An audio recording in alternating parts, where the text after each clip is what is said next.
아침 주일 2부 예배로 모이신 모든 성도 여러분들을 우리 구주 예수 그리스도의 이름으로 축복합니다.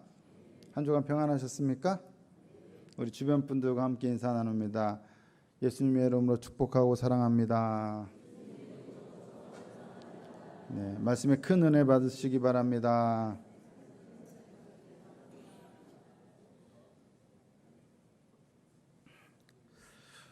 오늘은 사도행전 16장 6절에서 15절의 말씀을 가지고 막힌 길, 열린 길 이런 제목으로 같이 하나님의 말씀 나누도록 하겠습니다.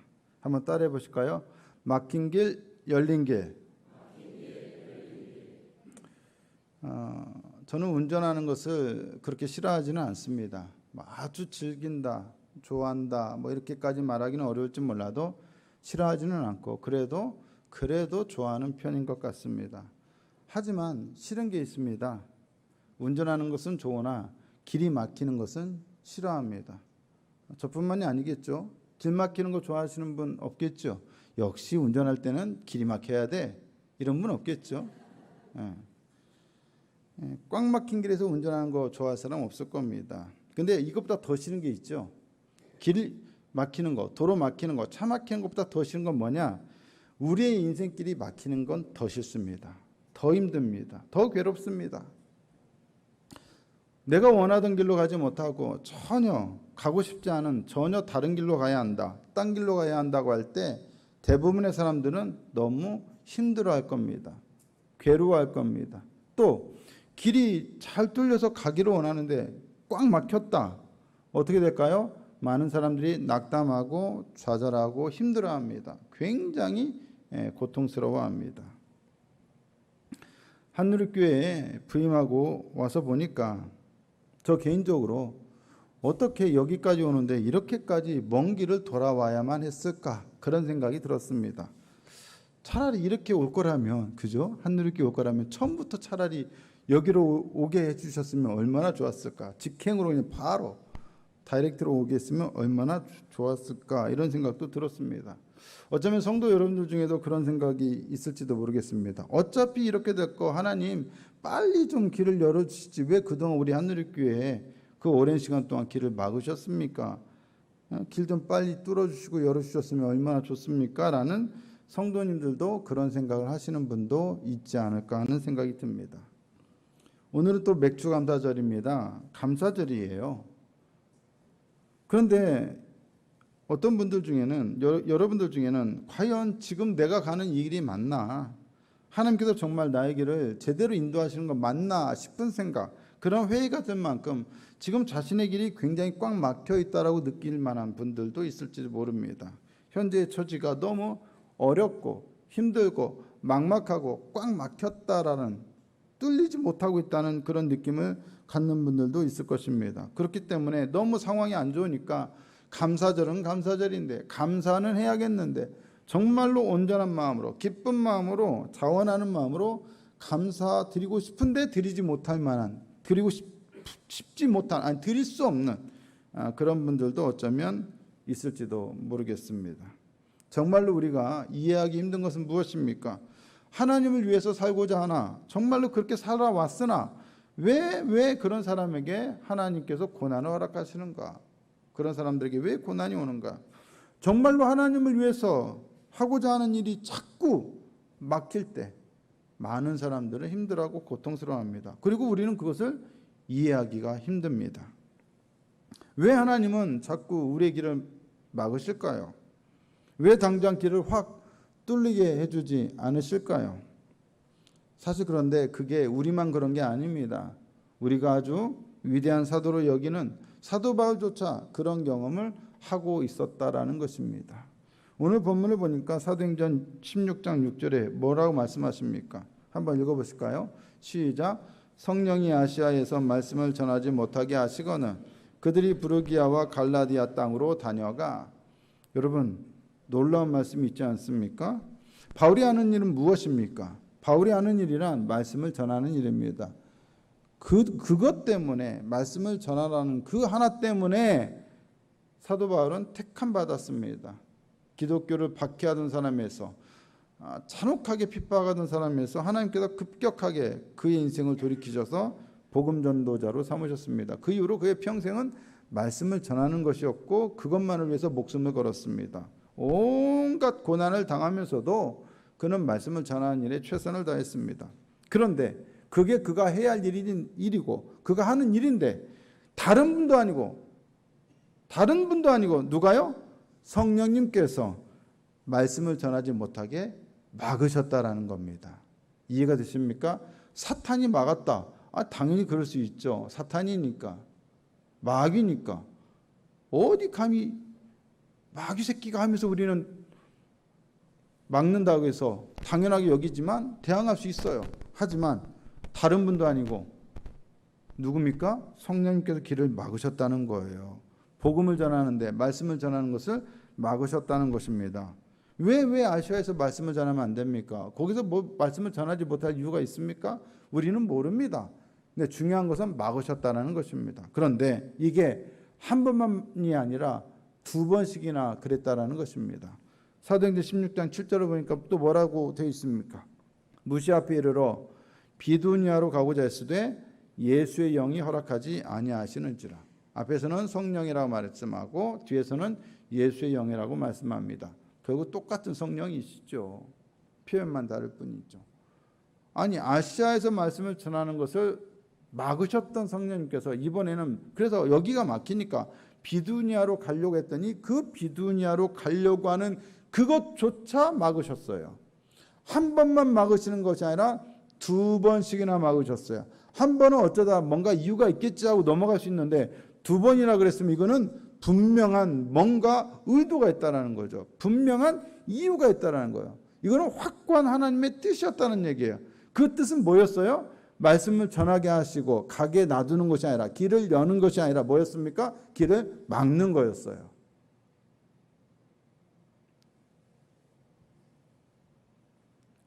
우리는 그냥 그럼 하나님께서 다 이유가 있으셔서 막으셨겠지. 우리는 또 하나님을 너무 믿잖아요. 그러니까 속으로 그냥 단순하게 이유가 있으셔서 막으셨겠지 하고 넘어갈 수 있겠지만 이 상황을 제대로 이해한다면 그게 그렇게 단순하게만 생각할 문제는 아니라는 것을 여러분들이 이해할 수가 있을 것입니다. 상황을 아셔야 돼요. 여러분들이 왜 지금 하나님이 이걸 막으셨지? 성령을 통해서 왜 막으셨지? 너무 고민이 돼가지고 눈을 감고 계시는 분들 많은데 여러분 고민하지 마시고 그냥 눈 뜨고 들으시면 돼요. 해결될 건데 뭐 이렇게 눈 감고 고민을 하십니까, 여러분? 눈 뜨시면 딱 보이는 게 있을 겁니다. 첫 번째 지도 보여주세요. 눈 감으면 못 봅니다. 아쉽게도 좀 작죠? 글씨도 작고 좀 더 선명하면 좋았을 텐데 제가 가급적 그래서 지금 보이는 지도 같은 거를 설교를 가급적 제가 지금 지향하고 있어요. 잘 안 보여서. 그래도 오늘 설교는 이걸 안 보면 이해가 안 되기 때문에 좀 보여드려야 할 것 같습니다. 빨간색으로 이렇게 좀 타원형으로 제가 원을 쳐놓은 데가 바로 어디냐? 비시디아 안디옥입니다. 보이십니까?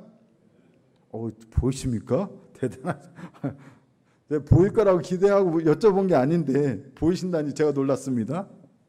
어쨌든 그래서 공부 잘하는 사람들은 항상 앞에 앉는 거예요.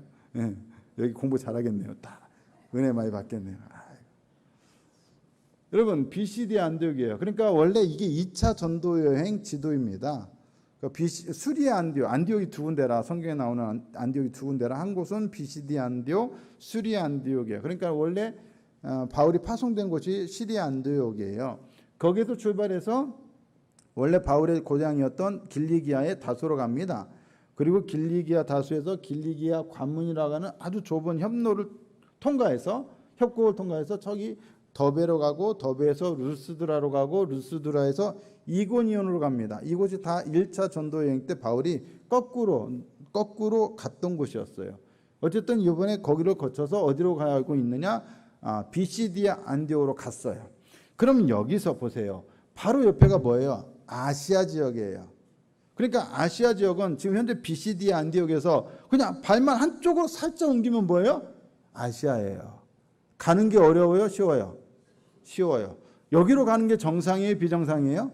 정상이요. 그냥 어디로 가겠어요? 여기서 어디로 가겠어요? 여러분 같았으면 여기를 놔두고 막 저 엉뚱한 데 갑바도기아 가고 막 이러겠습니까? 어디로 가시겠어요? 당연히 루트상 어디를 목적으로 했겠어요? 아시아 쪽을 목적으로 했겠죠. 그래서 어디에서 시리아 안디옥에서 쭉 거쳐서 비시디아 안디옥까지 온 거예요. 그냥 한 발만 살짝 내디디면 아시아예요. 그런데 하나님께서 성령을 통해서 이 아시아에 발을 못 디디게 해버린 거예요. 그리고 어디로요? 거꾸로 위로 쭉 올라가게 만들었어요. 여러분, 뭐 여기 막히면 위로 올라가면 되겠지, 이렇게 또 단순하게 생각하시겠죠. 그러나 그게 결코 단순하지 않아요. 다음 지도로 보시면, 자, 비시디 안디옥에서 빨간색 그리고 파란색을 제가 줄을 그어놨습니다. 근데 여러분, 비시디 안디옥에서 바울이 갔던 루트는 빨간색 줄이에요. 그런데 여러분, 파란색 줄이 뭐냐? 당시에 로마는 길을 잘 닦았어요. 로마 제국. 그래서 모든 길은 로마로 통한다라고 하는 말이 있을 정도로 로마 제국의 최고의 강점 중에 하나는 길을 닦는 거였습니다. 어디든지 단기간 안에 군대가 출동하는 거예요. 그래서 다 쓸어버려요. 그래서 로마에 대항을 못해요. 워낙에 이 기동력이라고 하는 게 막강했거든요. 근데 그 원천은 길을 다 닦아놓는 거예요. 근데 비시디 안디옥에서 저기 에베소까지 쭉 이렇게 길이 이어지는데요. 이 길이 당시에 비아 세바스테라고 로마가 아주 잘 닦아놓은 일종의 고속도로입니다. 굉장히 길이 잘 닦였어요. 오늘날까지도 그 포장도로가 군데군데 남아있는 곳이 있어요. 2000년이 지났잖아요. 그런데도 남아있어요. 여기로 가면 바로 옆에가 아시아인데다가 길까지 잘났으면 당연히 어디로 가야 합니까? 그 길로 가야 돼요. 근데 위로 보냈다는 거예요. 하나님께서 위로 가게 만드셨다는 거예요. 성령님께서. 근데 이 길은 길이 있는 것처럼 보이지만 사실은 비포장도로예요. 그리고 결정적으로 비포장도로인데다가 이 위로 가면 다 뭐예요? 엄청나게 지대가 높아지는 거예요. 엄청나게 터키를 가보시면 아시겠지만 여기 북부는 터키 북부 쪽은 엄청나게 높습니다. 이렇게 올라가면 뭐가 나오냐? 바로 그 유명한 아라랏산이 나옵니다. 어마어마하게 높습니다. 그러니까는 이 길은 비포장 도로에다가 뭐예요? 위로 엄청나게 올라가는 험지예요, 험지. 길이 제대로 나기가 쉽겠어요, 어렵겠어요? 어렵죠. 굉장히 어려운 길이에요. 터벅터벅 가지만 굉장히 고되고 힘들고 험난한 길이에요. 당연히 이쪽으로 아시아로 가면 길도 잘나 있고 빨간색 원으로 쳐져 있는 데가 다 뭡니까? 가장 먼저 이 길로 갔다면, 아마 사도 바울이 이 길로 갔다면 가장 먼저 만나게 되는 도시는 라오디게아입니다. 그리고 그 옆에가, 아래가 골로새, 위가 필라델피아, 그 다음에 서머나, 에베소, 두아디라, 그 다음에 버가모입니다. 많이 익숙하시죠? 어디서 들어보셨어요? 요한계시록의 아시아의 7교회예요. 그게 다 아시아에 있는 교회예요. 여기서 바울이 직접 방문한 데는 성경을 통해서 확인할 수 있는 곳은 딱 한 군데, 여기서는 어디죠? 에베소예요. 에베소만 바울이 직접 가서 교회를 세웠어요. 그게 바울이 이 길로, 편한 길이고 당연히 갈 길이고 가까운 길이고 갔으면 이런 많은 교회가 나중에 세워진 이곳에서 할 일이 얼마나 많았겠어요. 얼마나 많은 사람들에게 복음을 전할 수 있었겠어요. 근데 하나님께서 이 길을 막으셨다는 거예요. 이해가 됩니까? 상식적으로? 다음 지도로 보세요. 파란색으로 제가 박스로 쳐놓은 데가, 이게 지금 약간 군청색으로 되어 있는 이 길이 당시에 아주 고대 로마 제국 훨씬 이전 시대부터, 그 오랜 시절부터 이 도로가 가장 중요한 도로였어요. 메인 도로였어요. 그리고 나머지 빨간색 줄로 친 데는 지류였어요. 지류. 그러니까는 오늘날 우리식으로 하자면 저 군청색은 고속도로요, 빨간색은 뭡니까? 지방도로예요. 국도예요. 국도 중에서 아주 지방도로, 2차선 정도밖에 안 되는 좁은 도로예요. 사실 다니기가 말만 지도지 그냥 사람들이 왔다 갔다 하니까 길인 거예요. 근데 이 길은 고대 세계 때부터 굉장히 길이 잘나 있어서 사람들이 늘 이 길로 다녔어요. 그래서 쭉 가게 되면 에베소까지 가게 되어 있는 거예요. 그 다음 지도로 보시면 이게 바로, 선명하지는 좀 않습니다만 여러분, 점점 색깔별로 점점 되어 있는 게, 이게 이제 나중에 로마 제국 시대 때 로마 제국이 길을 닦은 겁니다. 완전히 엄청나게 길을 잘 닦아놔서 포장도로 잘 닦아놓은 도로예요. 그러니까 BCD 안쪽에서 조금만 가면 어디로 가냐? 이제 중간에 조금 간격이 좀 떠지긴 했지만 아마 또 다른 도로가 있었겠죠. 어쨌든 라오디게아로 가게 되고 그렇게 해서 에베소까지 쭉 갈 수 있게 돼 있는 도로예요. 이게 당시의 도로 상황이에요. 당연히 길이 나 있는 곳으로 사람들이 가게 되어 있습니다. 그것도 좋은 길로 가게 되어 있습니다. 여기까지 오는데, 서울에서 여기까지 오는데 누가 저기 강원도 가서 동해 쪽으로 돌아서 동해 쪽으로 여기까지 내려오는 사람 누가 있습니까? 그런 사람이 있으면 대단한 사람이죠. 의지가 대단한 거지만 생각은 없는 거죠. 여러분, 그냥 고속도로 쭉 타고 오면, 딱 타고 오면 어디서 딱 초입으로 딱 들어오면 어디를 만나게 돼요? 반여동을 만나게 돼요. 그리고 또 어디를 만나게 돼요? 한누리교를 만나게 돼요. 이게 정상적인 루트거든요.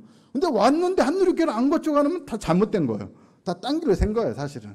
중요한 것은 정해진 루트가 다 있다는 거죠. 그렇게 가게 되어 있어요. 그런데 하나님께서 바울을 인도하신 길은, 바울이 가게 만드신 길은 전혀 사람들이 가지 않는, 범상하지 않은 길이었다라는 것입니다. 하나님께서 그래도 다 이유가 있으셨겠지라고 생각한다면 뭐 할 말이 없습니다. 하지만 인간적으로, 이성적으로, 합리적으로 생각할 때 전혀 좋은 길은 아닌 것이 분명합니다.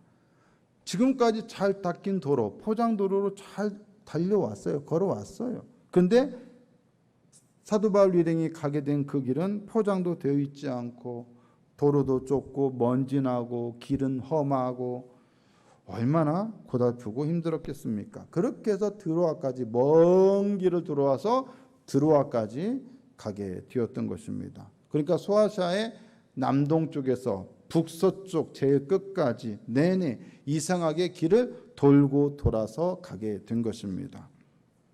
어떻습니까? 한쪽은 막혔고 좋은 쪽은 막혔어요. 근데 정말 이상하고 안 좋은 쪽은 열렸어요. 하지만 열린 쪽은 너무나도 험난하고 고생스럽고 멀고 돌아서 가야 하는 길이었습니다. 정말로 이상하고 이해할 수 없는 상황입니다.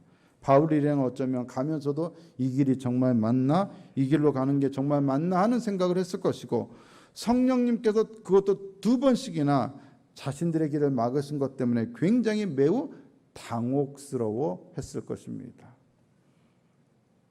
말이 당혹스러움이지 어쩌면 인간적으로 너무 낭망이 되고 너무 괴로웠을 거예요. 왜 막으시지? 다른 의도도 아니고 사적인 욕심을 위한 것도 아니고 오직 복음을 전하기 위해서 가려고 했던 건데 왜 막으시지? 사실 우리가 인생을 살면서 사업의 문제든 건강의 문제든 가정의 문제든 진로의 문제든 학업의 문제든 여러분 막히면 어떻습니까? 아우 막으셨네, 감사합니다, 땡큐입니다. 그런 사람 있습니까? 막으시면 너무 절망스럽고 낙심이 되고 괴로운 거 아닙니까? 보통 우리만 그렇겠습니까? 바울도 마찬가지였을 거예요. 굉장히 힘들었을 거예요. 하지만 갔어요. 결국 드로아까지 가게 되었고, 그곳에서 마게도냐 사람의 환상을 보고 지금까지는 전혀 생각하지도 못했던 곳으로 나아가게 되었습니다. 사도행전 16장 9절에서 10절을 보니까 이렇게 되어 있죠. 밤에 환상이 바울에게 보이니 마게도냐 사람 하나가 서서 그에게 청하여 이르되 마게도냐로 건너와서 우리를 도우라 하거늘 바울이 그 환상을 보았을 때 우리가 곧 마게도냐로 떠나기를 힘쓰니 이는 하나님이 저 사람들에게 복음을 전하라고 우리를 부르신 줄로 인정함이라라. 뉘앙스로 보면 분명 바울은 아시아에서 복음을 전하고 싶었을 거예요. 근데 어떻게 하나님께서 먼 길을 돌아 드로아로 가게 하셨고, 그곳에서 마게도냐 사람의 환상을 보게 함으로써 그를 마게도냐로 인도하셨어요. 어렵게 먼 길로 돌아왔는데 환상을 통해서 새로운 길로 가게 됐는데, 그렇게 해서 마게도냐 땅에 네아폴리에 도착하게 됩니다. 지도를 보시면 저기 이제 드로아, 빨간색 맨 밑에가 드로아입니다. 거기서 배를 타고 중간에 사모드라게로 가고 거기서 네아폴리로 가게 되는데, 성경을 보니까 며칠 만에 갔다고 되어 있습니까? 단 이틀 만에 배를 타고 여기를 가게 되었다고 되어 있어요. 사도행전 16장 11절을 보니까 우리가 드로아에서 배로 떠나 사모드라게로 직행하여 이튿날 네아폴리로 가고, 어떻습니까? 지금까지는 어마어마하게 멀리 멀리 돌고 돌아서 왔는데 여기서 환상을 보고 갔는데 딱 이틀 만에 가게 된 거예요. 그런데 이 길이요, 정말 성령께서 확실하게 인도하셨다라고 느껴질 수밖에 없는 게, 같은 길을 사도행전 20장 6절을 보면 거꾸로 배를 타고 오는데, 같은 길을 배를 타고 거꾸로 올 때는, 그때는 사도행전 20장 6절에서 며칠이 걸리냐? 닷새가 걸린다고 나와요. 근데 지금은 뭐예요? 이틀 만에 갔어요. 와, 초고속 아닙니까? 엄청나게 빠릅니다. 이것은 분명히 성령께서 열어주신 것이 분명한 길이라는 것이죠. 그렇게 해서 그들이 갔고, 그들이 마게도냐에서 첫 번째로 복음을 전한 곳은 빌립보였습니다. 그리고 그곳에서 복음을 통해서 얻게 된 첫 번째 회심자는 바로 오늘 본문에 나오는 자색 옷감 장사였던 루디아였습니다. 사도행전 16장 14절과 15절을 보니까, 자, 한번 다 같이 한번 읽어보실까요? 시작. 두아디라시아에 있는 자색 옷감 장사로서 하나님을 섬기는 루디아라는 한 여자가 말을 듣고 있을 때 주께서 그 마음을 열어 바울의 말을 따르게 하신지라. 그와 그 집이 다 세례를 받고 우리에게 청하이르되, 만일 나를 주 믿는 자로 알거든 내 집에 들어와 유하라 하고 강권하여 머물게 하니라. 아멘. 드디어 하나님께서 이제 말씀을 전하게 해주셨나 보다, 그래서 참 은혜로운 어떤 사역이 시작됐나 보다 라고만 생각하기보다는 좀 재미있는 사실을 우리가 좀 발견할 필요가 있어요. 한 가지 재미있는 사실을 발견할 수 있습니다. 자, 이 루디아의 본래 출신이 어디라고 되어 있습니까? 어디라고 되어 있습니까? 두아디라라고 되어 있습니다. 두아디라. 여러분, 그런데 두아디라는 어디입니까? 두아디라는 어디죠? 성경을 지도를 한번 다시 보여주세요. 두아디라는 바로 척입니다. 어디입니까? 아시아입니다. 아시아. 자색 옷감 장사 루디아의 원래 출신은 두아디라예요. 그리고 두아디라는 자색 옷감 제조업이 굉장히 발달한 지역이었어요. 그곳에서 아마 그는 뭡니까? 공장을 갖고 있었을 것이고, 어쩌면 그 사업을 더 확장하기 위해서 지금 마게도냐의 빌립보에 와 있는 상태였을지 모릅니다. 사업상 멀리 나와 있는 상태였을지 모릅니다. 어떤 상황인지는 몰라도 그의 본 동네는 원래 마게도냐의 빌립보가 아니라 어디라? 아시아의 두아디라였다. 여러분, 바로 그 요한계시록에 나오는 7교회 중에 한 교회가 있던 바로 그 도시입니다. 여기서 우리는 아이러니한 사실을 하나 확인할 수 있습니다. 아이러니하게도 아시아인 회심자를 바울이 다른 곳도 아닌 어디에서요? 마게도냐에서 얻게 되었다는 사실입니다. 그가 원래 아시아에 가서 복음을 전했으면 아시아 사람 중에 첫 번째 회심자를 얻어야 했었던 곳은 어디였을까요? 당연히 아시아였겠죠. 그런데 아시아 사람 중에 첫 번째 회심자를 얻은 곳이 바로 유럽이에요. 오늘날의 그리스, 마게도냐예요. 아시아에서 복음을 전하지 못하게 하신 성령님께서 마게도냐에서 아시아 사람을 얻게 하셨다라는 것입니다. 그는 원래 유럽 사람이 아닙니다. 아시아 사람입니다. 이상하게도 막힌 길 같았지만 그게 꼭 막힌 것만은 아닌, 어떻게 보니까 열린 길이기도 했다라는 것입니다. 사진을 다시 한번 보여주세요. 여기가 어디냐? 그리스의 빌립보입니다. 마게도니아 첫성, 사도 바울 일행이 갔던 그 빌립보입니다. 사진이 선명하지는 않죠. 사진은 원래 선명한데 이 좀 화질이 좀 선명하지 못해서 그런데 이해해 주시고요. 그다음 익숙한 어떤 여인이 나오죠. 누구 나옵니까? 루디아가 나오잖아요. 루디아 여인입니다. 루디아입니다. 루디아. 그 옆에 있는 사람은 제가 잘 아는, 여러분들도 잘 아는 누군가고, 그죠? 어쨌든 루디아 기념교회가 있는 곳입니다. 빌립보예요. 여기를 누구랑 같이 갔었냐면 중동에 있는 한인교회 목사님들이 연합회가 있었어요. 그 한인교회 목사님들이 모여서 세미나도 하고 가끔씩 모이거든요. 그때 그분들과 함께 여기를 갔어요. 성지 답사겸해서 그분 그때 같이 가셨던 분 중에 한 분이 오늘 우리 교회 지금 방문해서 함께 예배드리고 있습니다. 어쨌든 그 다음 사진 보시면 여기에 앞에 있는 두 사람을 보라는 게 아니라 뒤에 물이 흐르고 있죠. 이 물이 흐르는 곳이 바로 사도 바울 일행이 기도처소를 찾으러 갔던 그 강가입니다. 이 바로 옆에 루디아 기념교회가 세워져 있어요. 물이 흐른 강가라고 해서 우리는 엄청나게 큰 강은 생각할지 모르겠으나 그렇게 큰 강은 아닙니다. 여기가 바로 그들이 모여서 기도했던, 여인들이 모여서 기도했던 곳입니다. 그 다음 사진 보시면 루디아 기념교회 앞에서 찍은 모습이고요. 그 다음 사진 보여주시면 좀 멀리서 찍은 그런 모습입니다. 자, 여러분 재밌지 않습니까? 아시아에서 복음을 전하지 못하게 하셨는데 마게도냐에 가서 아시아 사람 중에 첫 번째, 유럽인도 아니고 아시아 사람을 유럽에서 첫 번째 회심자로 얻었어요. 아이러니하죠. 제가 잘 아는 우리 동기 신학대학원 동기 선교사님이 한 분 계세요. 나이가 저보다 2살 많은 형인데 신대원 다니던 시절에 참 재미있게 잘 사이좋게 지냈습니다. 근데 이 사람이 신대원 오기 전에 신대원 왔던 목적은 목회를 하려고 온 게 아니라 사실은 선교사가 되고자 해서 신대원을 왔어요. 그래서 이 사람은 저보다 2살 많기 때문에 그동안에 신대원 바로 오지 않고 원래 중국 선교를 꿈꿨거든요. 그래서 중국에도 오랜 시간 다녀오기도 하고 왔다 갔다 하기도 하고 그리고 중국어를 어마어마하게 열심히 공부해서 중국어를 당시에도 상당히 잘했습니다. 그래서 나는 항상 하는 말이 중국 선교로 가겠다고 했어요. 그 사람이.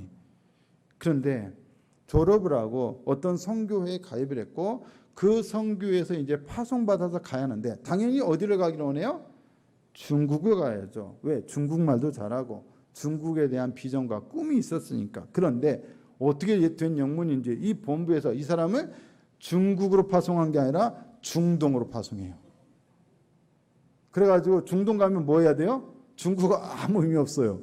아랍어 공부해야 돼요. 그래서 이 사람이 요르단 가서, 제가 요르단에 부임하기 몇 년 전에 이미 요르단에서 공부를 2년인가 3년 하고 자기가 원래 파송된 나라로 갔어요. 그 나라가 어딘지는 지금 방송 때문에 정확하게 제가 언급은 하지 않겠습니다. 어쨌든 그 나라로 갔어요. 아니 중국말만 열심히 하고 중국 선교만 꿈꿨던 사람에게 중국의 길을 막아버리고 엉뚱한 생각지도 못했던 아랍으로 보내버려요. 그런데 문제는 아랍어를 다 공부까지 해서 갔는데 뭐 2년 3년 해서 아랍어는 마스터가 안 됩니다. 어쨌든 현장에서 이제 써먹을 정도의 어쩌는 훈련을 받았겠죠. 근데 이 사람이 간 파송된 나라는 중동에서도 굉장히 잘 살기로 유명한 나라예요. 가면은 요르단 같은 나라는 아무나 가면 길거리에서 요르단 사람을 만나기가 쉬워요.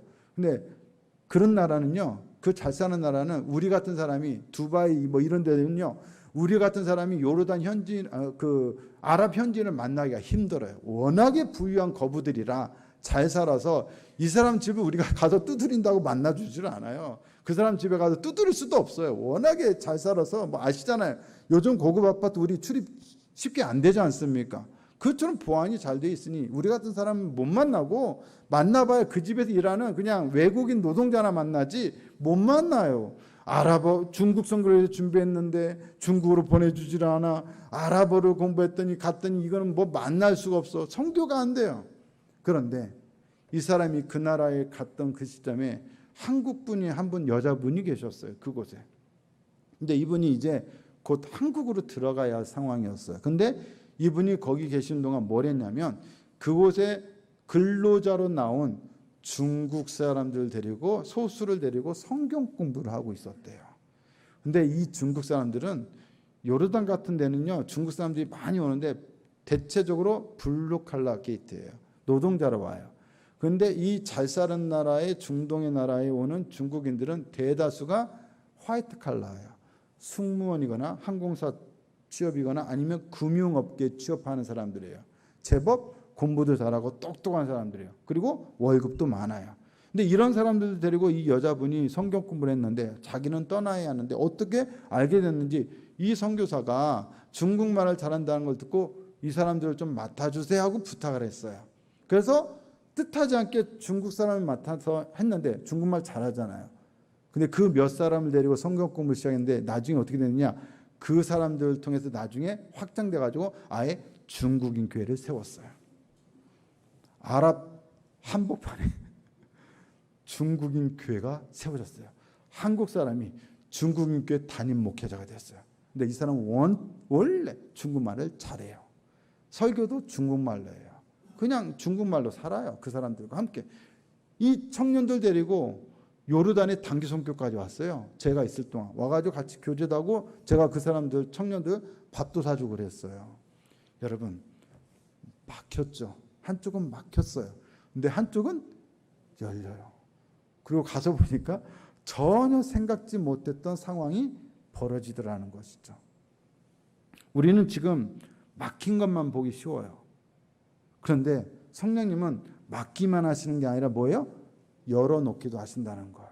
그게 인간적으로는 이해할 수 없죠. 고달픈 것 같죠. 돌고 도는 것 같죠. 정말 말도 안 되는 것 같죠. 그런데 어느 지점에 가서 우리가 막혔던 길이 사실은 막힌 게 아니라 열린 길이었음을 깨닫게 되는 어느 시점에 도달하게 된다는 것이죠.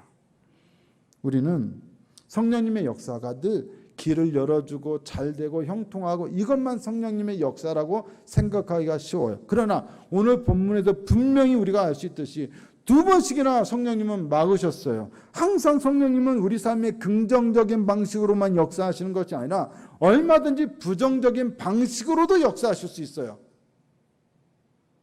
그것이 성령님의 뜻이기 때문이죠. 정말 우리가 성령님을 신뢰한다면 우리는 성령님께서 우리의 길을 열어주실 때 우리의 길이 잘되고 우리의 삶이 잘되게 해주실 때만 기뻐하는 것이 아니라 그분이 우리의 길을 막으실 때 우리의 삶이 잘되지 않게 하실 때도 우리는 기뻐할 수 있어야 돼요. 감사할 수 있어야 돼요. 성령님께서 길을 막으시는데도 사도 바울이 포기하지 않고 이 멀고 험한 길을 끝까지 포기하지 않고 계속 나아갔던 이유는 과거 하나님께서 핍박자였던 자신을 기독교 복음 전도자로 급격하게 방향 전환시키셨던 일을 그가 체험한 바 있기 때문입니다.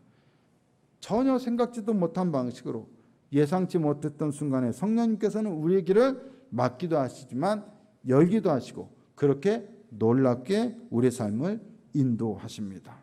성령님은 열기만 하시는 분이 아니라 막기도 하시는 분이라는 사실을 여러분 믿으셔야 합니다.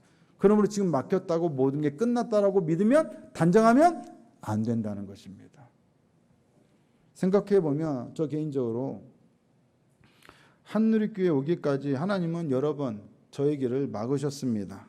가장 먼저는 한국에서의 저의 목회길을 막으시고 저를 요르단으로 가게 하셨습니다. 제가 요르단에 들어갈 때가 아직도 정확하게 기억합니다. 2015년 5월 9일이었습니다. 요르단 딱 입국한 날입니다. 그런데 제가 우리 한누리교회 60년사를 보니까 전임 목사님이 한누리교회에 부임하신 것이 2015년 1월 18일이었습니다. 딱 4개월 차이였습니다. 그런데 바로 그때 제가 열심히 기도하면서 제 목회 임지를 찾고 구하고 있던 때였습니다. 그리고 어렴풋하게 부산에 어떤 교회가 날 것 같아라고 제가 그 당시 담임 목사님한테 들었는데 정확하게 기억이 안 났는데 나중에 지금 여기 와서 보니까 그게 한누리교회였던 거예요. 누군가에게 저에게는 막으셨는데 누군가에게는 여셨어요.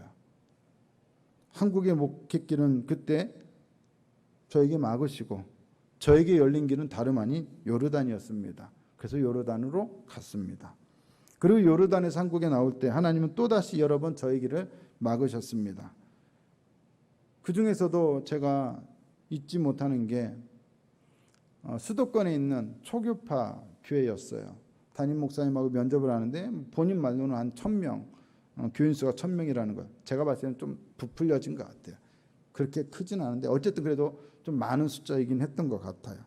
그 정도 말하면 뭐 많은 숫자겠죠. 그 교회 제가 청빙을 해서 서류가 통과했어요. 면접까지 봤어요. 그런데 아플싸 제가 너무 그때 경황이 없고 바빠가지고 휴가에 나왔는데 누가 그 교회가 지금 담임 목사를 구한다고 누가 알려준 거예요. 제가 뭐 전혀 알아보고 알고 있는 교회도 아니에요. 그래서 저를 알려줘가지고 내보라 해서 냈는데 너무 시간이 없고 촉박해가지고 그냥 막 서류를 막 내서 준비해서 냈는데, 영상 설교도 준비하려서 냈는데, 아플싸 제가 너무 경황이 없기도 했지만 그게 저는 1차 서류 전형에 들어가는 서류인 줄 알았어요. 자료인 줄 알았어요. 영상 설교가. 근데 알고 보니까 이게 1차가 아니라 2차 들어가는 거예요. 원래 보통 1차 서류가 통과하면 그 사람들에게 설교를 보내주세요. 영상을 보내주세요. 이렇게 얘기하거든요. 보통은. 우리 한유럽교도 그렇게 하지 않았습니까? 전 당연히 그렇게 생각했는데 경황이 없어서 제가 공고 내용을 정확하게 봤어야 하는데 거기에 제가 눈이 가려져졌는지 그 내용을 정확하게 안 읽은 거예요. 설교 영상은 2차 서류 심사 내용입니다라고 써 있었는데 못 본 거예요. 그리고 그냥 1차에는 일단 통과만 하면 되게 하고 막 쓰는 게 중요하지 영상 설교는 그렇게 중요하다 생각을 안 한 거예요. 그래서 일단 급하고 급한 대로 그냥 준비해서 냈는데 아플싸 그게 2차의 설교를 가지고 평가하는 거였어요. 기도를 했죠. 왠지 불안하더라고. 기도를 열심히 했어요. 아니나 다를까 떨어졌어요. 하나님께서 열심히 기도했는데 어느 날 밤 꿈을 꾸는데 꿈속에도 누군가와 대화를 하는데 정확하게 기억은 안 납니다. 근데 대화를 하는데 상대편이 저에게 뭐라고 하냐면 유감이다 이런 말을 해요. 그 순간 제가 자다가 벌떡 일어났어요. 아, 하나님이 이거는 안 된 거로 말씀하시는 거구나. 아니나 다를까 그 다음날 전화 왔는데 목사님 죄송합니다 하면서 전화가 왔어요. 유감입니다.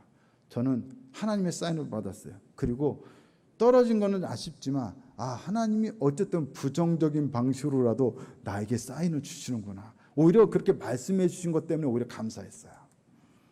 그리고 그 길을 다 막으시더라고요. 이상하게 막힐 길이 아니었는데 막히더라고요.